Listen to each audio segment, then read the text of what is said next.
Hello. I think I may have made quite a big gardening mistake. I'm Liz Zorab and this is Byther Farm.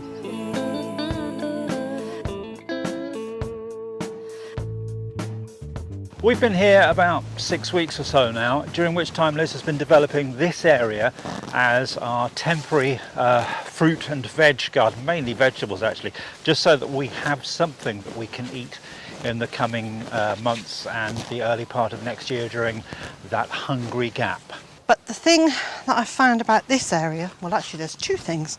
One is that Mr. J calls this horsefly alley because actually there are an incredible number of horseflies here and I react really badly to those bites. So I'm not super inclined to spend a lot of time in this area. And the other issue is that this soil is very compacted, it's very stony. There were horses in here for a very long time. And that just makes everything really hard work. Having that area for our fruit and veg isn't necessarily the easiest or the most sensible thing to do. And then there might be somewhere else on this site that would be much better. So I know that I'm going to be having cut flowers in that field. And then this is where the ducks are. And back there is where the food forest is going to be. Well, over the last few days, Mr. J and I have started planting up the food forest. We've had some really pleasant surprises.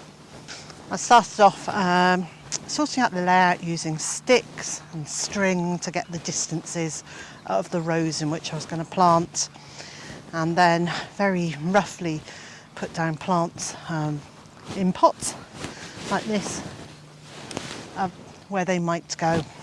And over the last 2 or 3 days, Mr. J and I have been out starting to get some of the plants into the ground.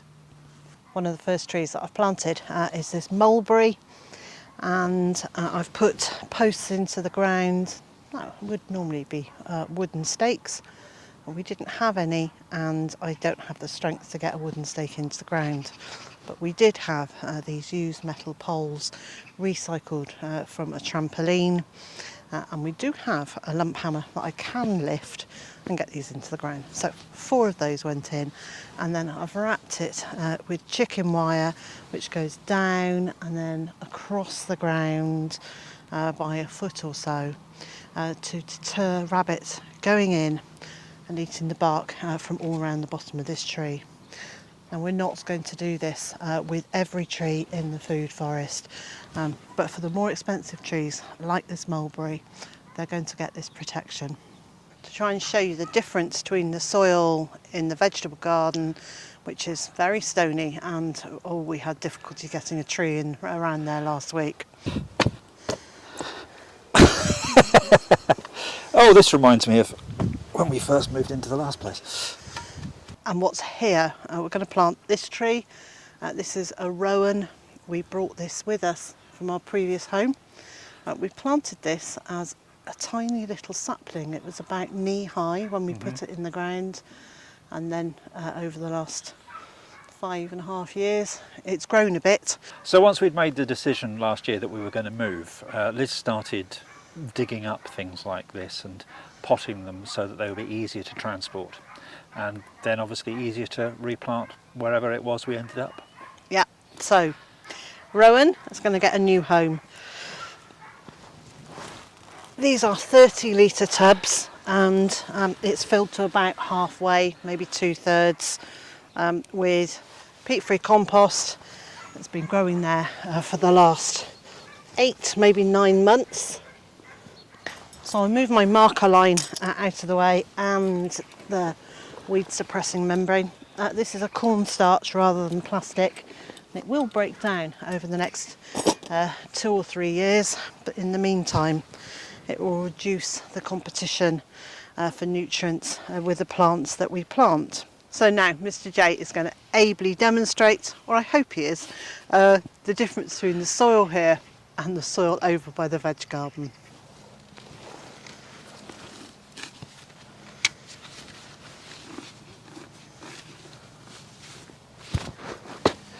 So this isn't actually too bad as digging soil goes, we've had an awful lot worse.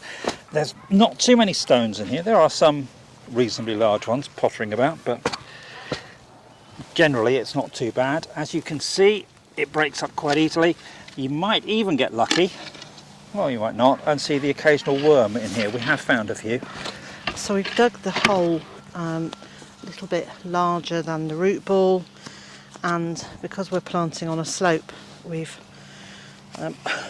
also evened out the bottom there enough so that the tree will sit perpendicular once it's in the ground. We hope. We hope, although we didn't actually use a spirit level to check this. So the root ball is looking pretty good. The roots aren't wrapped around it in a circle, so I don't need to tease them out. They should be absolutely fine. I just go straight into the ground. That's not quite perpendicular, is it? Getting close. But what I need to be really careful of is making sure there isn't an air pocket underneath, actually underneath the root ball. So I'm just going to tuck a little bit of soil around there, and then if you don't mind, popping some soil back in. So the root ball is going back in to the ground at the same level that it was planted previously. I'm trying to work some soil all around the roots so they've got contact with the new area that they're in, and not leave any air gaps. We'll give this a really good watering in to make sure that the soil's contacting with the root ball and with the roots. I haven't added any mycorrhizal fungi to this. I put some in when I planted the tree into the pot, so I'm not going to add more now because there's actually very few roots showing around the edge of the root bowl. I'm going to take all the turf that we've lifted and stack it upside down in a row behind me there, because that's where there will be another row of planting. Upside down, the grass will break down bit by bit, add some more nutrients into this line. I can give you this one as well. Oh, that's a surprise. Thank you. And as yet we haven't quite decided which soft fruits are likely to be going into which bed, so we're just going to prepare them and wait and see. Two things left are to move the rest of this soil back in that direction, to put the weed suppressing membrane over it. I'll cut a line in the weed suppressing membrane to go round the tree, and then we're going to give it a really good water. I'm not going to stake this tree.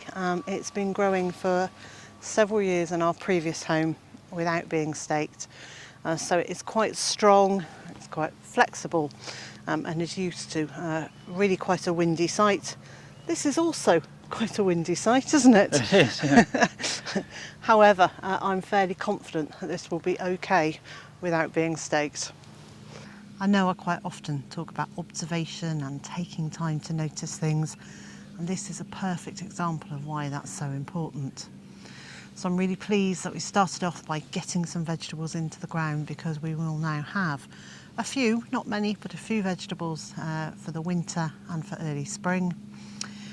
But it's also given me time, or even just in those few weeks, to assess what the soil is like, what the water drainage is like, where the wind is coming from, and we probably need to spend a whole year here to understand that fully, or possibly even longer. But I have made the decision that this is where the food forest is going to be. In terms of position from our house, it's not quite the furthest point away, but it's also not right next to it in zone 1. And the positioning of the vegetable garden on a permanent basis, well, I'm going to have to think about that for a little bit longer. However, I am really pleased that the soil, both in this field and in the duck field next door, seems to be so good, and it's given me plenty of things to think about. And so, wherever you are in the world and whatever you've got planned for today, I hope it's a good one. And I also hope you'll join me again next time.